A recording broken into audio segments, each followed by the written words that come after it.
Guerra Espiritual, comentário de Mário Persona. Uma torre é defensiva para você vigiar contra ataques e defender sua fé sem atacar pessoas. Mas existe uma esfera onde o cristão é soldado em uma batalha contra seres espirituais.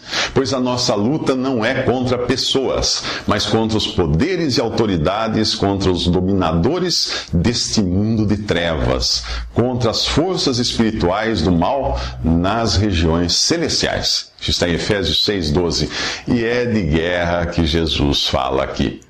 Qual é o rei que, pretendendo sair à guerra contra outro rei, primeiro não se assenta e pensa se com 10.000 homens é capaz de enfrentar aquele que vem contra ele com 20.000? Se não for capaz, enviará uma delegação enquanto o outro ainda está longe e pedirá um acordo de paz. Isso está em Lucas 14, 28 a 32. Esta guerra não é travada com decibéis de berros prepotentes, cuspidos num microfone, e nem brandindo a Bíblia de forma ameaçadora, ou caminhando de um lado para o outro num palco, como se fosse um cão bravio que marca território. Não, é de joelhos que o crente luta em oração e sujeição a Deus, mantendo o domínio do próprio corpo. Paulo escreve que os espíritos dos profetas estão sujeitos aos profetas, aos próprios profetas, pois Deus não é Deus de desordem, mas de paz. Sendo assim, não corro como quem corre sem alvo, e não luto como quem esmurra o ar, mas esmurro o meu próprio corpo e faço dele meu escravo, para que depois de ter pregado aos outros, eu mesmo não venha a ser reprovado. Isso está em 1 Coríntios 14, 32 a 33 e 9, 26 a 27. Reprovado é quem começa a edificar ou sai a batalhar, confiando na sua própria inteligência oratória e poder de persuasão. Sem oração, leitura da palavra e comunhão com Deus, você viverá numa farsa. Você será um farsante. Muitos que um dia caminharam muito bem, hoje só fingem caminhar. A respeito da torre, Jesus diz: se lançar o alicerce e não for capaz de terminá-la, todos os que a virem rirão dele.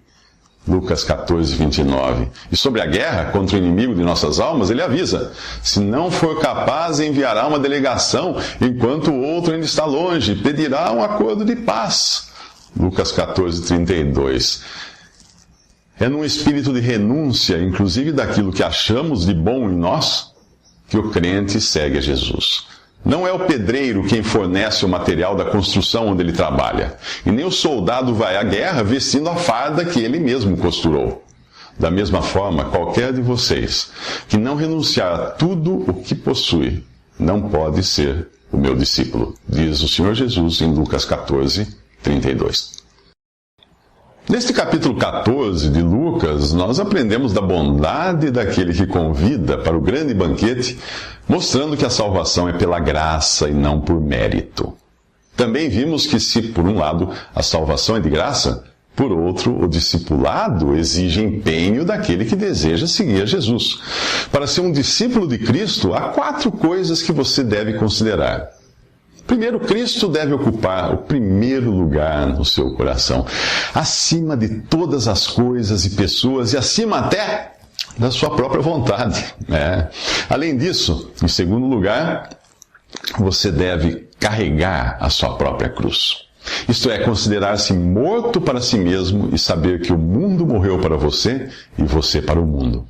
Em terceiro lugar, você também deve calcular o custo de seguir a Jesus e buscar nele os recursos para edificar um testemunho forte, visível e vigilante. Finalmente, você deve estar ciente de quais são os seus verdadeiros inimigos e saber que não vem de você a força para combatê-los. Esse capítulo nos dá os ingredientes da receita da salvação e comunhão com Deus. E como toda receita, não poderia faltar o sal. Só que nesse caso, o sal é o próprio discípulo. É disso que Jesus fala nos últimos 2 versículos de Lucas 14. O sal é bom, mas se ele perder o sabor, como restaurá-lo? Não serve nem para o solo, nem para adubo. É jogado fora. O sal serve para dar sabor aos alimentos e também para conservá-los. Onde não existem refrigeradores, a carne é salgada para não estragar. O discípulo é o sal da terra. A sua presença aqui não apenas revela o sabor do cristianismo autêntico, mas também evita que o mal se alastre. Mas isso não significa que o cristão deva usar de força bruta ou ingerência nos assuntos desse mundo para conter o mal. Não é assim que funciona. A sua simples presença e exemplo de vida causam essa influência. Quantas vezes você chegou numa roda de amigos que falavam bobagens e eles mudaram de assunto quando viram você chegando? O modo como o cristão se comunica também deve ser equilibrado. Nem pouco, nem muito sal. O seu falar seja sempre agradável e temperado com sal, diz em Colossenses 4:6. Sem comunhão pessoal com Deus, você corre o risco de perder o sabor, isto é, virar um sal que não salga. Um sal assim não serve nem para adubar a terra. O mundo pode não gostar de um cristão fiel, mas certamente irá desdenhar de um fracassado na fé. Jesus termina dizendo: aquele que tem ouvidos para ouvir, ouça. Você tem ouvidos para ouvir o que vem de Deus? Ou vive de escutar a opinião pública, como os fariseus dos próximos 3 minutos?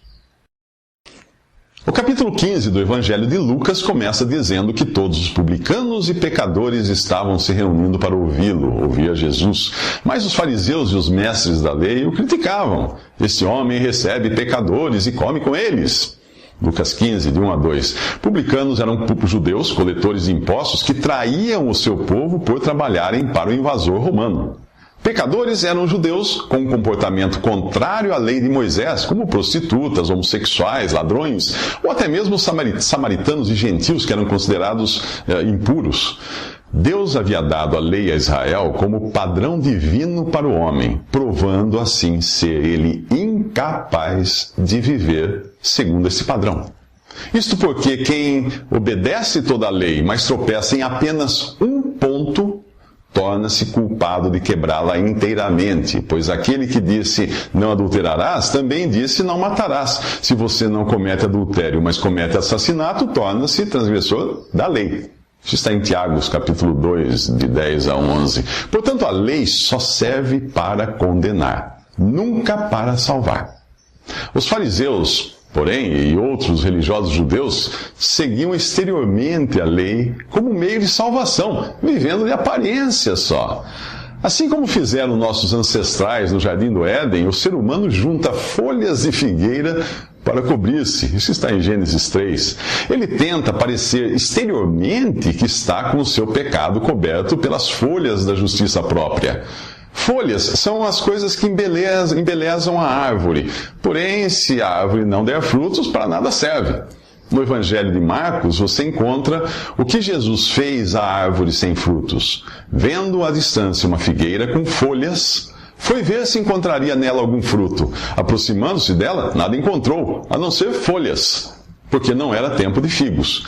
Então lhe disse: ninguém mais coma de seu fruto. E os discípulos ouviram-no dizer isso. De manhã, ao passarem, viram a figueira seca desde as raízes. Isso está em Marcos, capítulo 11.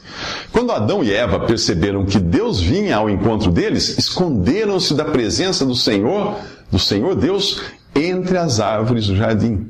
Gênesis 3.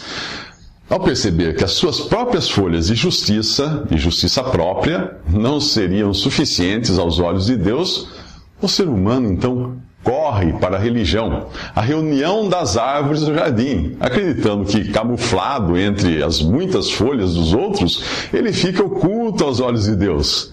Então ele passa a considerar-se melhor do que aqueles que não têm uma religião ou cujos pecados são muito evidentes, como fazem os fariseus aqui. Nos próximos 3 minutos, os fariseus pensam estar ofendendo Jesus, mas o que dizem é a absoluta verdade.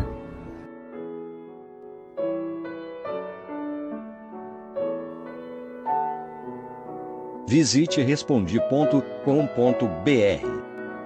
Visite também 3minutos.net.